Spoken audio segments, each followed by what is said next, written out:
Hi. Yellowjackets on Amazon Prime follows a high school girls' soccer team who survive a plane crash in the wilderness. The series jumps between their teenage struggles and the present day, revealing dark secrets and traumas from the plane crash. As adults, they grapple with the past out there, while trying to unravel the mysteries of what really happened during their harrowing experience in the wilderness.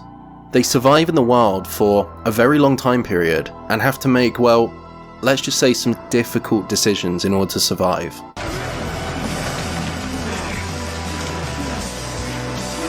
When the creators were asked about their inspirations behind Yellowjackets, they had a wide range of answers, from explaining that Lord of the Flies had a strong influence due to the social dynamics of the characters' hierarchy in the island without rules, to the Uruguayan Air Force Flight 571 being the most forefront influence.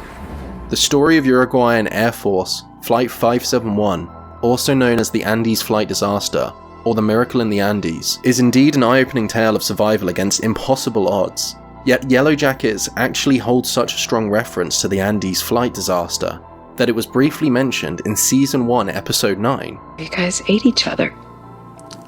They're gonna feel sorry for you, just like they did with those guys who crashed in the Andes. The story has recently been adapted into a screenplay too, which is currently on Netflix, called Society of the Snow. We're going to die anyway, so let's die trying. On October 13th, 1972, Uruguayan Air Force Flight 571 was carrying 45 passengers, including members of the rugby team, their friends, and family, as well as 5 crew members. Just like within Yellowjackets, the flight was on the way to a school sport tournament when the unthinkable happened.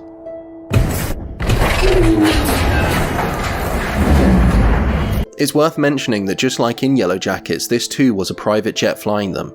In Yellowjackets, this was bought by Lottie's father. I can't believe your dad paid for a private plane.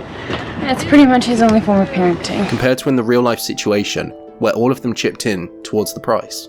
The flight was headed to Santiago, Chile, but due to poor weather conditions, as well as a pilot error, the plane crashed in the Andes Mountains of Argentina. The crash itself was catastrophic, killing several passengers instantly and leaving the survivors stranded in one of the most inhospitable environments on the planet. Completely alone, survivors faced extreme cold right from the beginning, with temperatures dropping as low as -30 during the nighttime. They knew they had to try their best to survive, but were in disagreement on how long this could last. One of the first things they did, in order to stay hydrated, was to melt the ice beneath them with a lighter that they had and the sunlight. There's also reports out there that at times, for the injured, the survivors would melt ice in their mouths and give it to those that couldn't move in order to hydrate them. With many survivors injured from the crash, they slowly grew worse, with many of the survivors losing way too much blood and injuries becoming too infected to recover. Even with the thoughts that they just had to hold on for a few days until they were rescued, 3 of the crew members and 9 of the passengers died just after the plane crashed, as a result of the impact as well as unhealable injuries. Though the majority survived the initial crash, many were seriously injured, with a passenger named Arturo suffering with 2 broken legs, and Enrico Platero experiencing a piece of metal stuck within his abdomen. After removing the metal, it brought with it a few inches of their intestine. Nando Parado sustained a skull fracture and remained unconscious for 3 days, whilst Canessa and Gustavo Zabino, who were both medical students, swiftly prioritized the injured and began treating those they could assist the most. After days of search party planes flying around the Andes to find them, they noticed one of them slow down in the air above them. They paraded to get their attention, jumping up and down and shouting, and were convinced that they had been saved. They were so confident the plane had spotted them, in one of the early days, that they celebrated by drinking the whiskey and wine they found in the crash. It brings me no pleasure in telling you that this was not the case though. It would have been close to impossible for one of the planes to have spotted them. This is because of how low down the mountains they were, mixed with the terrible weather conditions, as well as the white plane blending into the snow. After just 8 days of looking, the search was called off, and it was presumed that nobody would be able to survive those torturous conditions that they were in. With just some chocolate, nuts, sweets, crackers, fruit, jars of jam, whiskey, and what remained of the wine, this very quickly ran out. In their autobiographies, they explained that everybody played a role, even if it meant doing nothing. Some found purpose in supporting those less capable, highlighting the lack of strict hierarchy. Others will build mattresses and shelter for the crashed plane, where they would sleep at night to help protect them from the ice-cold nights. It was the first-year medical students who were assigned to looking after those who were injured, and also moving bodies of the deceased from the plane to somewhere that the others couldn't see them. They had managed to fix the radio that was on the plane where the survivor, Roy Harley, first heard that the news that the search was cancelled on just their 11th day after the crash. The author Piers Paul Reed wrote in a well-known book called Alive, The Story of the Andes Survivors, and it describes how they reacted to finding out that the search had been cancelled in rather a controversial way. The book discusses that after hearing this on the radio, the survivor, Nicholish, climbed through the hole in the wall of the suitcase and rugby shirts, crouched at the mouth of the dim tunnel, and looked up at the mournful faces looking at him.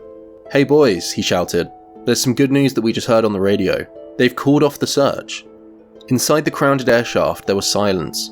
"Why the hell is this good news?" Perez shouted angrily. "Because it means," he said, "that we're going to get out of here on our own."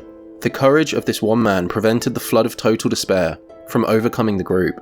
After much deliberation and moral struggle, many of them knew that they would have to take extreme measures in order to survive, through finding a way out and finding a way to cure their hunger.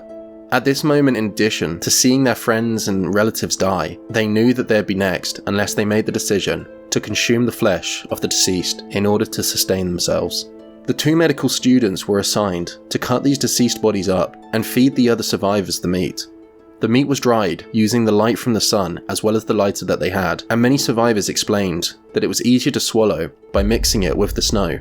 A well-known survivor of the event called Robert Canessa explained that our common goal was to survive, but what we lacked was food.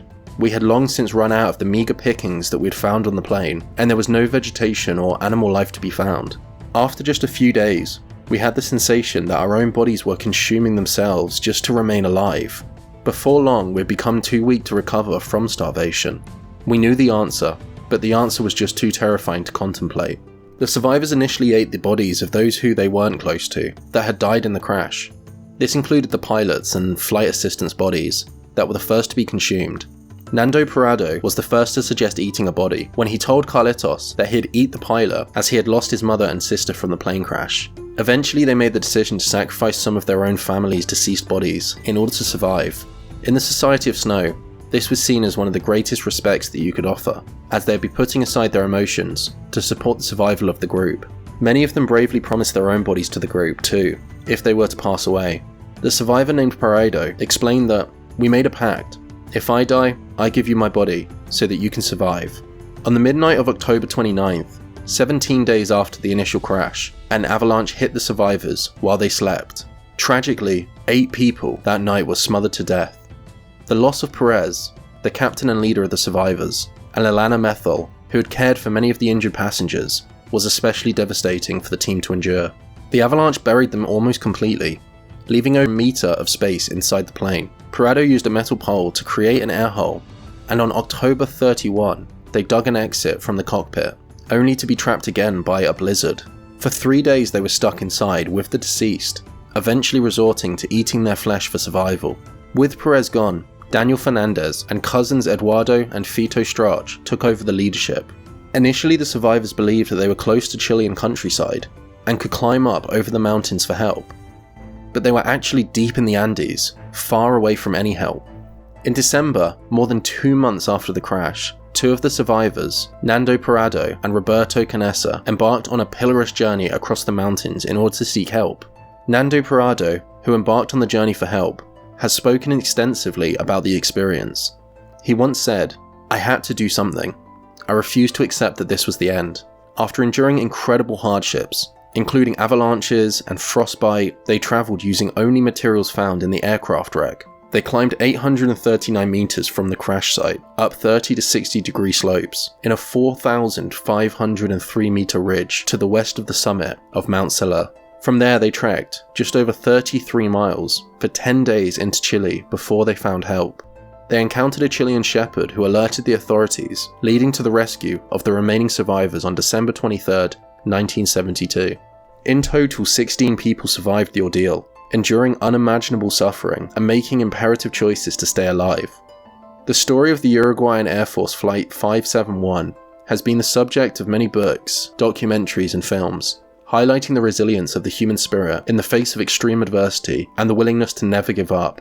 We make a lot of videos on the real stories behind horror movies and shows, including 127 Hours and The Strangers and many more, so make sure to check out those if you like the video, and hit the like button and subscribe with notifications on. Until next time, horror lovers, peace.